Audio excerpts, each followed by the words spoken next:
Not Nerd Podcast, episode 383. Electro killed the radio star.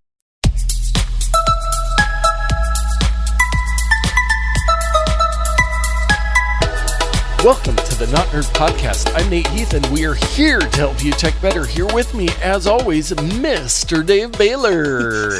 Your eyes are so big. Yes. How do you do that? Are you one of those people who can push them out of your eye sockets? Yes. Have you seen those people? Not that quite that big, but Wow. I am able to make my wife quite uncomfortable with my bulging eyeballs. It's very kind of nerve-wracking, Yes. nerve-inducing to see that. Yes. So, Well, I'm just so excited about technology and am being I. here. I am excited as well. I'm always happy to talk tech with my buddy. Yes. But since he's not here, I will talk tech with you. Ooh. Zing. Zinger. Just kidding. Now that my heart is broken, Yes. let's get into some follow-up. And I did want to mention you had your great pro tips of the week last week Yeah, I with did. many travel tech tips. And one of the things I was bummed knowing that you were traveling very soon after that was a little bit of discussion just on airplane Wi-Fi. So I've flown with Southwest and Alaska on my recent flights, and they both offer you can connect to their Wi-Fi and use their app to watch like free movies and stuff. But with Alaska, they have a partnership with our friends at T-Mobile that you get free Wi-Fi on your flight. And this flight that I was on most recently was American Airlines, and I looked in T-Mobile's terms of service, and it says, we partner with many airlines, and American Airlines was one of the partners, but it's on limited flights only. It's only on some. So I could not for the life of me figure out how to utilize that. However, I did use the free service, and like you mentioned, you can watch Apple TV Plus, Apple Music. That's 90% of what I wanted to do anyway. Yeah. And I think on Alaska, you do get like free iMessage and WhatsApp, no matter which carrier you're with, if you connect to their Wi-Fi. So it's just another good travel tip is to maybe look into that and, maybe even choose your airline based on what they offer. There you go. And I predict probably within 5 to 10 years, it's just going to be normal. It's going to be very odd not to have just public open Wi-Fi on planes. Yeah. I think interest is going to dictate that people are just going to want it. Yeah, because they'll charge you, I don't know, $8 a flight or something. And when I was flying to San Diego, we had a brief layover in Sacramento. So like each flight was like 50 minutes long. It's like I'm not going to pay $8 twice for this. And I was able to manage quite well. But if their prices were reasonable, like we did a few multiple hour flights, if it was like, $5 for the flight, I probably would have done it. Yeah. But it's like $19.99 or something like that. It's my theater popcorn theory. If you just lowered the price, you would sell 10 times as much. But who's listening to me? Not many people besides all of you listeners. Our parents. Yes, indeed. It's been 2 weeks, but I wanted to follow up. We didn't get to it last week with everything going on. But Dave, we had talked about our spring app cleanup, and I know you and I talked a little bit offline that we had kind of gone through a little bit. And I will remember the audience that, Dave, you checked in with 447 apps, and I checked in with 408. Now, on Facebook, we had a couple other check-ins. My wife checked in with 42, and friend of the show, Todd Workhoven, checked in with 32. So you had mentioned is like, hey, maybe we could delete 10% of our apps or something. My wife has basically 10% of the apps that I do on my phone, but I have not looked. I did try to go through, and my problem is I start going through all my folders looking at apps, and I'm like, ooh, that's a good one. I forgot about that. Yeah, I want to play around with that. But I haven't looked at my actual numbers, so I am going to you go into settings, general, and about for our Canadian listeners. And now this can't be right. What happened? Does it go up? So I had written down that I had 408 apps last time, and I just looked, and I have 436 apps. Oh, I know what this is. Okay. So I had a lot more apps before, but for a while I had the offload unused apps. I was going to mention that because I think that has a big impact on how many apps. So the applications is only counting the ones that are downloaded, right? Not the ones that are offloaded?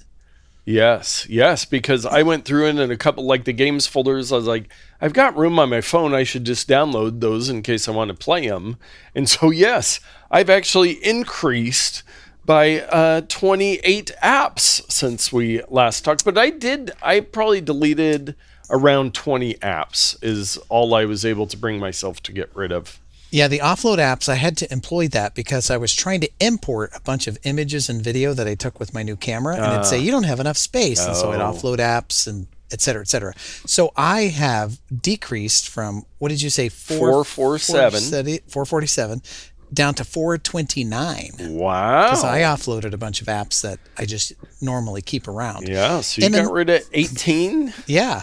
And another thing to point out when you're trying to manage space and apps and all that stuff, many applications, especially like video applications, will store the images and data within the application. Yeah. So your Video App Plus may have 10 gigabytes of footage that has not been moved over to your camera roll. Yeah. And that can be a little bit dangerous if you don't know what you're doing, because you're like, I'm just going to delete this app. I don't want to offload it. I'll just download it later.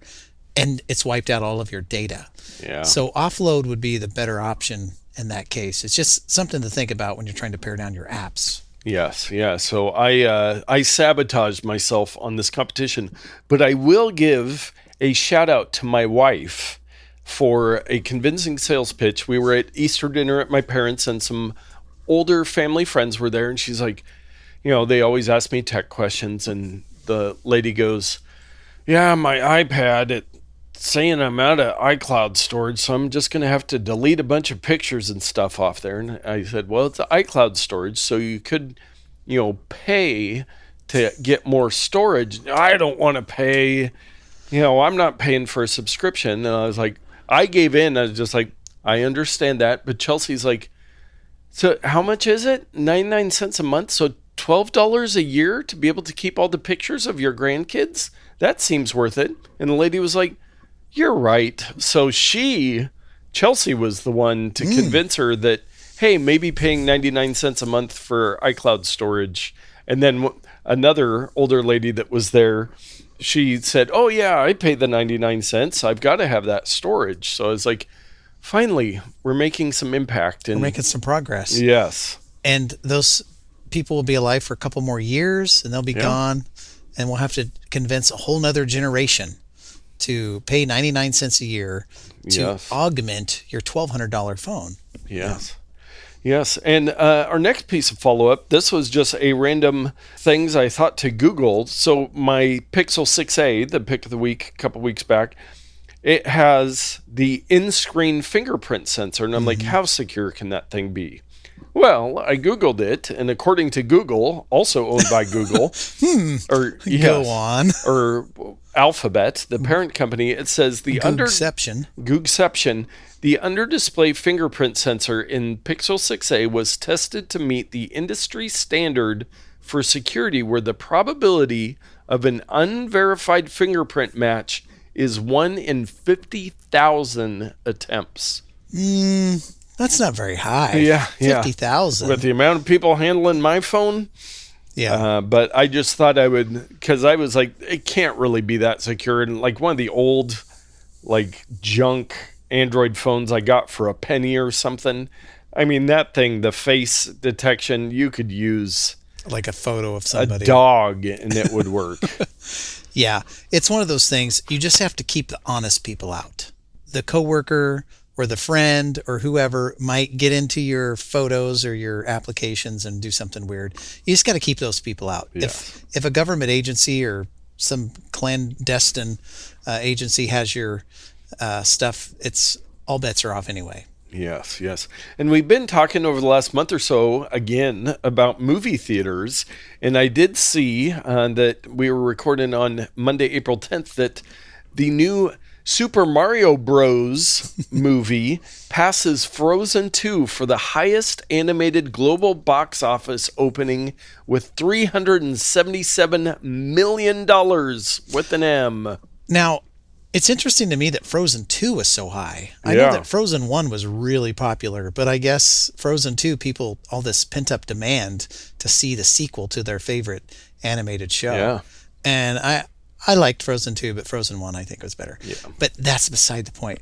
I actually went to see Super Mario Bros. In the theater with my son Nice. and my wife last weekend, or middle of last week, and it was great. Yeah, that's what I've heard. Actually, one of Isla's first grade classmates left early for the day, and my wife checked in. Oh, is everything okay? She left early and goes, yeah, we were going to an early showing of Super Mario Bros. So, Oh, boy. Her friend, and that day they had an assembly thing at school, and we went to it, and this girl was all dressed out in Mario stuff, and we're like, oh, that's interesting. But then it all came together and made sense. Yeah. It's a fun movie. I recommend seeing it. It was good. Yes. And it comes in at about an hour and a half, so even if you're not a big Mario fan, it's digestible. Digestible. Well, back to one of our favorite topics, ChatGPT. It is could be sued for lying What? after falsely telling voters their mayor was jailed for bribery. Well, what about all the politicians who lie? Should they be jailed as well? Yes, indeed. But yeah, Brian Hood is a whistleblower who was praised for showing tremendous courage when he helped expose a worldwide bribery scandal linked to Australia's National Reserve Bank. But if you ask ChatGPT about his role in the scandal, you get the opposite version of events. So this is like libel, Yes. where it's publishing something that's inaccurate about somebody to defame them. Yes, and he is the mayor of Hepburnshire near Melbourne, where a friend of the show Elliot hails from in Australia, but he plans to sue OpenAI for telling lies about him. How? So, OpenAI is the company, right? But Yes. it's all open source. But I guess it's still a company that you could sue. Yeah, It's an entity. It'll be an interesting case to see what may come of this, since this is uncharted territory in this new world of AI chatbots that we have. Well, I guess if corporations are people, then maybe an AI bot could be a person. Yeah. And you need to punish them to the full extent of the law for libel. Yes, yes. Speaking of governments and companies and all of that, we've got some Twitter news. Yay, everybody's favorite company to hate. Yes, Twitter slaps government-funded media labels on other major news outlets after NPR backlash. Now, I don't think I've heard about this. Yes, so last week at some point, Twitter labeled NPR as with a little banner thing that said state affiliated media. Well, NPR was none too happy about that. I wouldn't think so. And so they changed it to government funded media, which NPR is. It is. And they also have done the BBC, the British Broadcasting Channel. Company, I think. Company, PBS, and Voice of America. So they've started, and they've had this for like Chinese companies or Russian companies. They would say, government affiliated media. But yeah, NPR was not too happy, and they said that they would no longer tweet to its followers until the label was removed. Ooh, scary. Yes. Oh, we're gonna sabotage ourselves. We're gonna trip over our own feet until you make this right. Yes. It's only hurting them. I know. Yeah, it's this silly.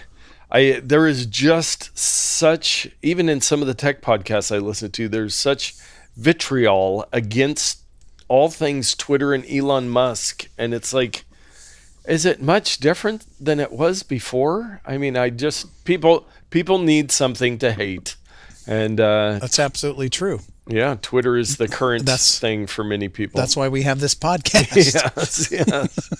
Yes. Creating something for you to hate. Oh, and then a little bit of follow-up. You thought you would never hear about the Chinese spy balloon again, didn't you? I did. I thought that would never come up in the news cycle ever again. Yes. Well, from NBC News, the headline, Chinese spy balloon gathered intelligence from sensitive U.S. military sites despite U.S. efforts to block it. So if you remember, they told us, oh, it can't gather any data. And now they're saying, oh, it gathered a bunch of data. Now, did they just analyze the equipment that they recovered? Or is it they just told the truth finally, or what? How do we know this? Well, they... It collected electronic signals detected from U.S. bases and weapon systems. Yes. I'm sure they were encrypted, I hope. Well, I don't know if you've ever known our government before. So the U.S. was able to gather intelligence from several sensitive American military sites despite the Biden administration's efforts to block it from doing so, according to two current senior U.S. officials and one former senior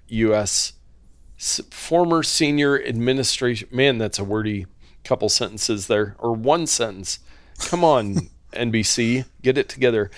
China was able to control the balloon so it could make multiple passes over some of the sites. That's something I had not heard before.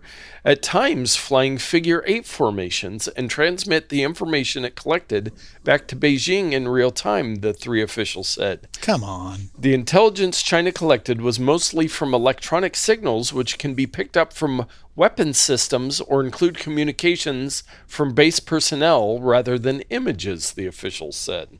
Well, I think what they need to do is utilize our Star Wars system that was installed by President Reagan back in the 80s and just shoot down any foreign craft that flows over our airspace. Yeah, you would think. I mean, not commercial aircraft, but spy equipment. Yes, anything that shouldn't be there. And I will quickly remind people, we are the most nonpartisan tech podcast on the internet. They knew it was going to enter U.S. airspace, and they knew it was flying over military things, and they told us that, it can't collect any information. We're totally protected, and now they have to admit, much like many security stories that we discuss, but well, much more important news. Dave, we've both had several picks over the years, and the Amazon description would say genuine leather. Right. And or they'll just say leather, and then you read the fine print, vegan leather. Yes. Am I to understand that animal hide leather, vegan leather, and fruit leather are the same thing? Why are they using this term leather? Leather is only for animal products. I mean, in my mind, I'm not a walking now you're going to get dictionary. into the debate of milk and whether milk is only animal products and all these different items. Where, Well, I think that it is. Well, many would disagree. Well, the almond milk growers of America, or whoever it is. I don't have time for stupid people. Yes. So let's go back to the story at hand. Yeah. Genuine leather. What does it really mean? Yes. So genuine is not a grade of leather, and they kind of compare this to meat. Like with steaks, there's prime choice, or with US beef, prime. prime, choice, or select. There's also some leather gradings that you could have, but genuine says this in the article. Genuine leather just means it's leather. Right. It's true that a lot of low-quality split leather products will be labeled genuine leather. So, they basically also mention it's like at a fast food restaurant where they call it, real beef. Yeah. And you're like, okay, what does that mean? Have I been eating non-real beef at other places? I think the reason they label it genuine leather is because vegan or fake plastic leather exists. Now, let me ask you this. Can someone put genuine leather on a product that does not have any type of animal hide on it? Is it still genuine? It's genuine or genuine? I'm going back and forth, I realize. Yes. Is it genuine leather? Genuine vegan leather? You know what I mean? Yeah. I think it's kind of like organic. It doesn't really mean anything, but it makes you buy the product because it says genuine leather on it. But organic contains carbon molecules. Yes, there are atoms in it. Yes. But anyways, I came across that one, figured we should bring it up on the podcast. We were talking about GM dropping CarPlay. Well, Ford's one-upping them. They're dropping AM radio from some of their new vehicles. Well, what are people supposed to do if they want to listen to the Farm Report? Yeah. Is that on? I don't think that's on FM. Is it on Apple Podcasts? Do they have the Farm Report on Apple Probably Podcasts? not live.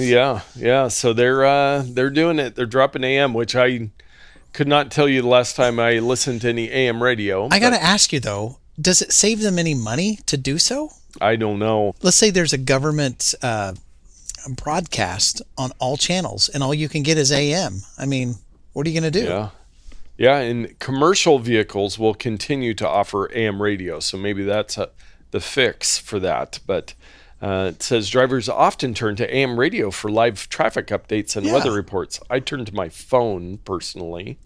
Well, but your phone has to rely on the internet, which may or may not be available via cell tower. Yes. AM, so the way this works, I used to do radio stuff. AM is amplitude modulation. The radio tower sends a signal up into the ionosphere, and it reflects back from the atmosphere and rains down on top of the signals. Yeah. So it can go very far, and in fact, at sunset, they got to power down or it'll go completely around the world and interfere with other stations. So anyway, it rains down from the top. You can pick it up anywhere, mountainous areas, whatever, because it comes from above. FM is frequency modulation, and it is line of sight from the tower.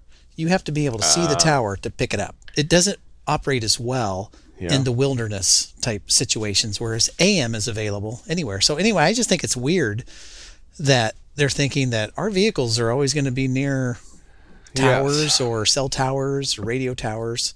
Well, they do have some reasoning, and there is a note. This is from the Detroit Free Press, which has freep.com for their URL. But they do mention that Tesla hasn't offered AM radio in its all-electric vehicles for years. And they say here, in essence, EV motors generate a lot of electromagnetic interference that affects the frequencies of AM radio and make it difficult to get a clear signal. Okay, now this is making more sense. Yes. If there's interference from your electronic components, I can see that being a reason. Yes, so there you go. If you want AM, don't get a Tesla or a Ford.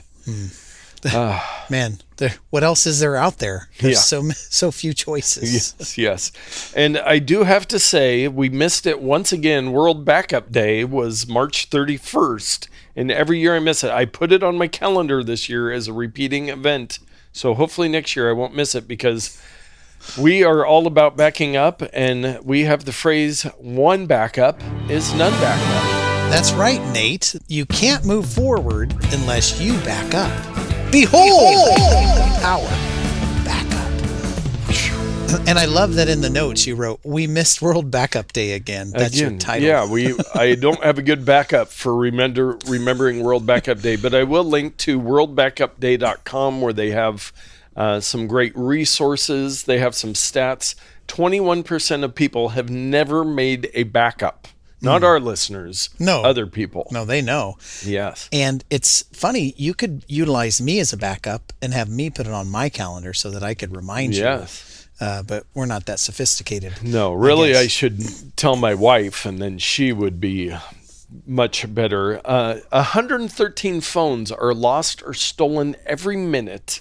29% of data loss cases are caused by accident, and 30% of all computers are already infected with malware.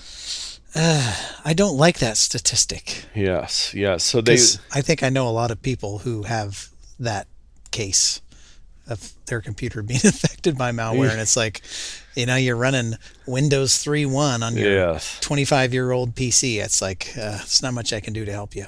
Yes, but they offer many resources for online backup, external storage, computer backup, smartphone backup, NAS backups like you have, other backup methods. So you can take the pledge on many a site there, and it's sponsored by Amazon Mega, which is an online storage. It's sponsored by World Backup Day sponsors. World Backup Day. Oh.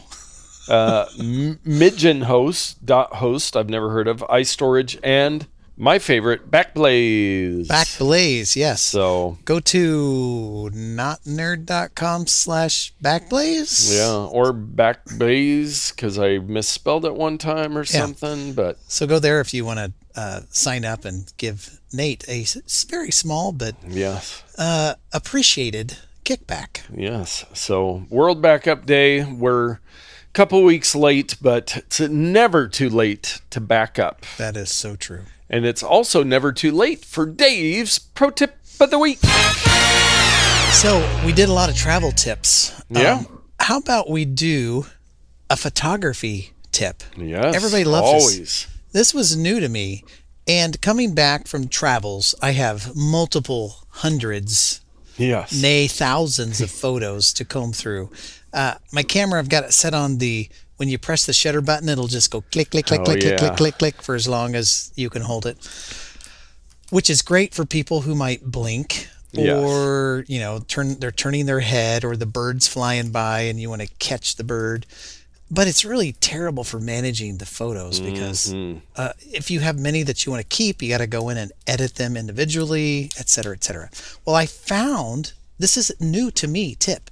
It's called, and I found it on Mac Rumors. I'm not going to link to the article because there are a bunch of tips in there. This is just one of many, but you can always go to macrumors.com and look for iPhone tips and other sundry items. So copy and paste photo edits. And I'm just going to quote here. If you have multiple photos that you want to edit in the same way, or if you've made changes to one photo that you want to replicate to other photos, use the new copy and paste edit tools in iOS 16. Again, new to me. Nate, did you know about this? I did know about it. I remember hearing about it with iOS 16, but I had completely forgotten about it and not used it. Yeah. So I played around with it today and it works rather well. So in the Photos app, you first open an image, then you tap edit, you make the adjustments, you either hit the magic wand or you change the brightness or whatever, and you get it the way you want it, and then you click done. Then at the top right corner of the screen, there's the 3-dot ellipsis that you click. Oh, yeah. And under there's a thing that says, a line item that says copy edits. And you press that, it copies all the edits. Then you proceed to go to another photo. You don't have to go into edit mode. You just click the ellipsis again and say paste edits. And it applies all the changes that you did on one photo to the next photo. And you can just rinse, wash, repeat. So if you have like 12 photos of the same scene, like maybe it's outside and by a lake with the tree and the sky, and you've adjusted it so you can see the sky better and put some saturation so everything's a little bit greener, you can apply those same edits to as many photos as you like without having to go into each one and tweaking it. So nice. I just thought it was really cool. And another area this could be utilized in, so everybody knows I've got the camera that I've been using instead of my iPhone. Well, it has a distinct kind of color profile that it uses.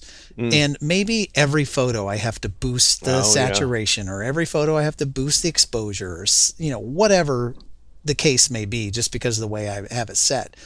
Well, now I can go in and adjust one photo and then apply that same edit to multiple photos if it's just something simple like boosting the saturation by 5%. Yeah. And I don't have to do it on every single photo.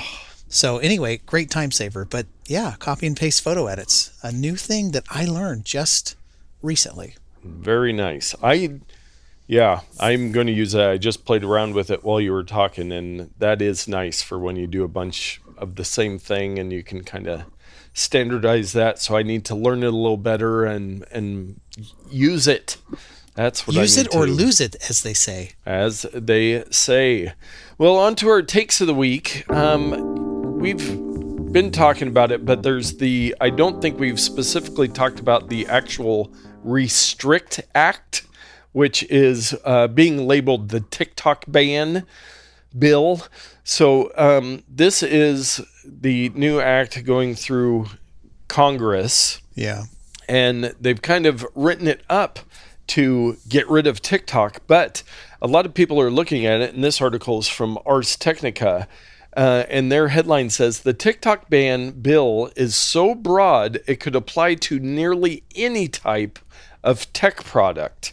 It could be read as criminalizing some VPN use, the Electronic Frontier Foundation is saying. And this is something we don't want. We don't want the government to be able to come in and say, we don't like your app for political reasons or whatever reason, and we're just going to ban it. And it's like, where's freedom? Freedom of information, Do we not live in a free society?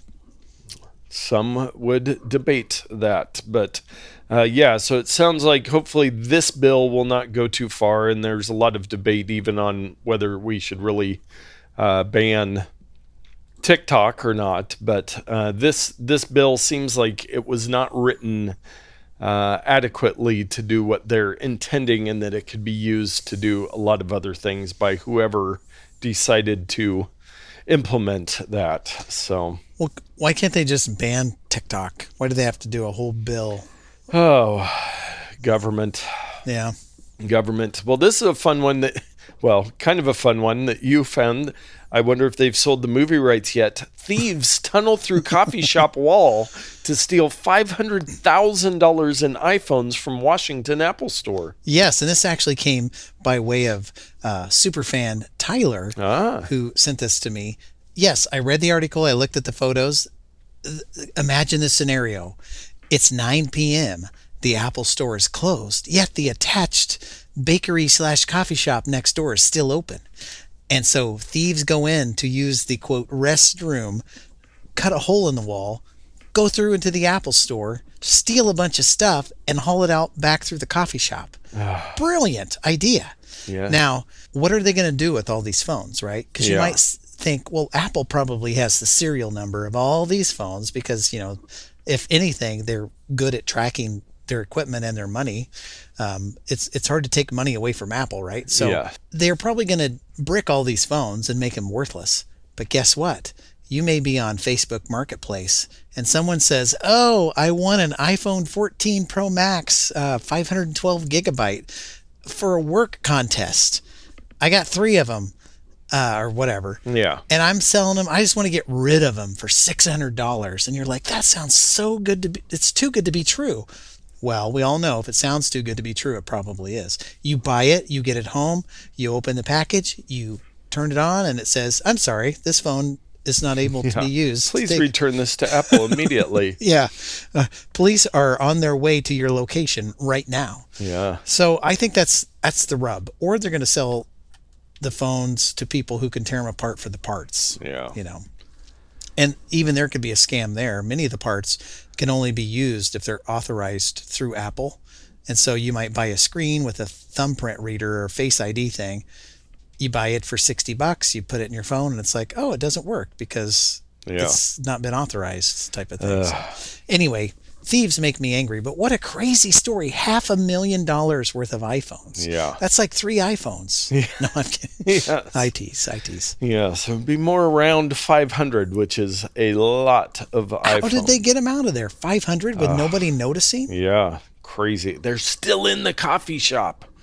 Check the coffee shop. They're up in the ceiling. Yes. Flushed them down the toilet of the bathroom they tunneled through. Well, this next one's an interesting story that I've been seeing pop up this last week.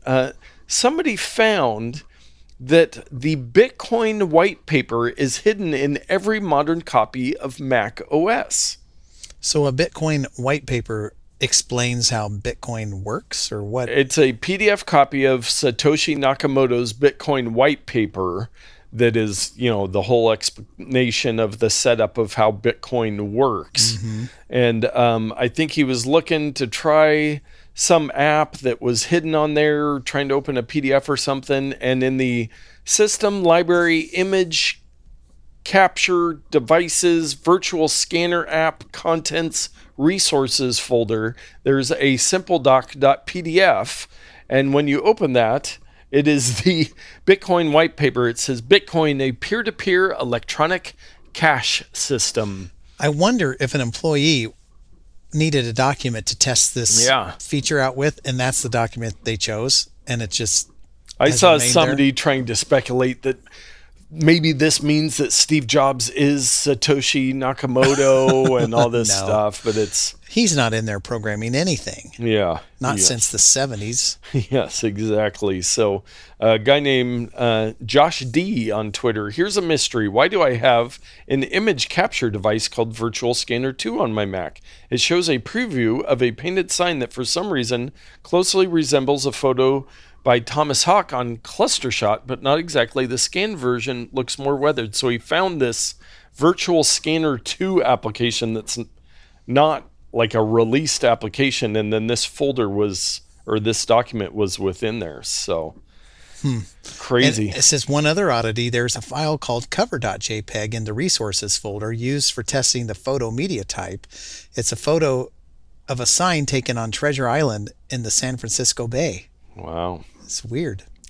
Pretty crazy. And a security and privacy story that is not a good one. Justice Department will investigate leak of classified Pentagon documents. Yay! More government secrets. Yes. Now, is this tied in with the TikTok thing at all, where they transferred them to TikTok? And no. I don't know about that, but yes, the direct weather balloon to TikTok. Mm-hmm. That's what it was. Yeah. The weather balloon hovered over the Pentagon, received information, sent it through the TikTok network to the Chinese government. Yes, The government needs to hire me as a sleuth. Earlier Friday, the Washington Post obtained dozens of what appeared to be photographs showing classified documents dating to late February and early March that range from worldwide intelligence briefings to tactical-level battlefield updates and assessments of Ukraine's defense capabilities. That's not good. No. So a Pentagon spokeswoman, Sabrina Singh, said in a brief statement that the matter is under review. But yeah, so this is not a good one, and it was, started showing up on all the 4chan and different platforms online where people are having these documents. And I think I saw a clip today from one of our government military officials saying, these aren't real, and also don't share these anywhere. They should not be out in public. So this is our yearly reminder. Don't put the password to your computer on a sticky note and stick it to your monitor. Maybe. Yes, especially if you're at the Pentagon. Yeah. Well, our bonus odd take of the week, I found this one via often contributor kotkey.org, and I got about 15 minutes into it. But what it is, the most popular song from each month since January 1980, and it'll show you, I think it's about a 7-second clip to avoid copyright infringement, I believe, of the number one song for each month. And it starts January 1980, where I was almost 3 years old. So as somebody that enjoys music, it was really fun to start watching through this and just see. And with they've got the music videos to just see the early 80s of the magic of how far we've come. Hair and makeup and the rest. Yes, but it's I forget how long it is. I'm going to start playing it. It'll probably get real loud. And there's 51 minutes. And there's a Spotify playlist if you want to click on it, and it has all the songs that if you have Spotify you can listen to, or perhaps you can listen to for free via the web browser. Yes. With ads, I suppose. Yes, but very fun to go through that and just see. I mean, the number one songs, it's pretty hard to avoid most of these. I think there was a couple in the early 80s that were like John Lennon ballads that I wasn't really familiar with, but everything else, I mean, it's just obviously the hits. Yeah. And I like the hits. They're hits for a reason. Yeah. The collective culture loves these particular songs. I know there might be some meddling with various metrics with studios and whatever, but for the most part, they're just good songs. Yes, indeed. And you know what else are good songs? Our picks of the week. If only I had a song. I know. Queued up for that little zinger. Well, instead of a song, today I'm going to talk about another camera accessory that I purchased. And this could be an accessory for more than just a camera, for multiple things. This is the Peak Design cuff camera wrist strap, and I got the ash style. Ooh. It's a nylon wrist strap with leather, real genuine leather accents that you put on your wrist, and then there is a plastic receptacle that will accept a disc which has a little lanyard clip on it that you can put on your camera, you can put on your backpack, you can put on your cell phone, you can put on your whatever. And it's easy to slide this disc out of the wrist strap and set your camera somewhere. But what's clever is the wrist strap will then wrap around itself, and there's a magnet so that the clasp area magnetizes onto the wrist strap itself, and it's like a little bracelet until you want to use it again. And you just kind of wind it and put your little disc in the holder, snap it in, and you're connected again. So it's a quick released wrist strap for your camera or whatever else you want to use it for. And it came in around $35. It was a little bit of a splurge, but Peak Design is known for very well-designed products, high-quality products. And I thought this is probably the only Peak Design product I'll be able to afford. So I went ahead and got it. And I used it a lot. It was very useful. Now, here's a pro tip. You want to make sure that when you grab your camera and you have your wrist strap on, that you connect the two together, because you can be lulled into this false sense of security that's like, well, I'm just going to kind of drop my camera and dangle it from my wrist. But if you forget to snap it in, my friend, your camera's just going to go to the ground. I didn't quite have any disasters, but there were a few times where I kind of was being careless and it came out of my hand. I'm like, oh, that was not strapped. If I had been over concrete, that would not have been a good thing. So we don't want to have iPhone incident on bridge again. Getting dings on stuff. But anyway, it's a neat little thing, and you can check it out. We'll put a link in the show notes, but it's a nice little camera strap for your wrist. Very nice. Yeah, I bought a shoulder strap, but you had to screw it into the tripod mount, and it's just a pain. So this looks very nice. Well, my pick of the week is actually one of those apps that I found when I was going through my phone trying to delete stuff, and I was like, what was this one again? And it's an app called Facer. Okay. And now Facer? I hardly knew her. So this is kind of a pick with a caveat. And what this app allows you to do is create custom Apple Watch faces. It also works for Android watches and ties in the watches that nobody uses. But you can go on there, and they have galleries that people have submitted, and there's different designers and everything. I will say, because it's long been debated, Apple should let you make custom watch faces. It would be so great. 99% of these things are so hideous. Now, beauty is in the eye of the beholder, but I love the Apple Watch faces are really nice and elegant, and some of these are just ridiculous. But I was going through there, and I found a couple kind of fun ones. I'll see. The worst possible thing you can try to do is show your Apple Watch when you're on a video meeting and try to get it's on your wrist, and it's like, okay. Oh, very nice. So it's like a little Casio, looks like a classic Casio. Now, they used to not be able to do it. This is another one where it's got the Rolodex style date on there. And this is another one. This is the classic 80s. They went to sleep. Hence your disclaimer about trying to show. Yeah, I did it again, but okay.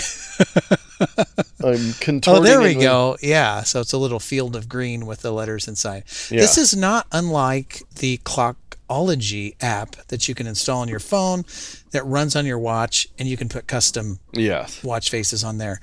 Now, this is a Mac app. So how are you getting them from your Mac to your watch? I have it on my phone, the Facer.io. They have a couple different versions of it. You might be able to design on the on the Mac, but so they have different. Oh, you know what it is? It's just running the iOS app on my M1 Mac because it can run. Because you can do that. Yeah. Now, did you have to pay for anything? So they do have plenty of premium watch faces in there, of course. I did not. I was just looking for free ones. Now, I did notice a couple of the ones I installed, it would then need to install another app. There was one called Faces and Better Watch, which they're able to do this with the custom complications that you can now do on Apple Watch. So it was having to get some of these different custom complications. Now I'm looking at the website facer.io,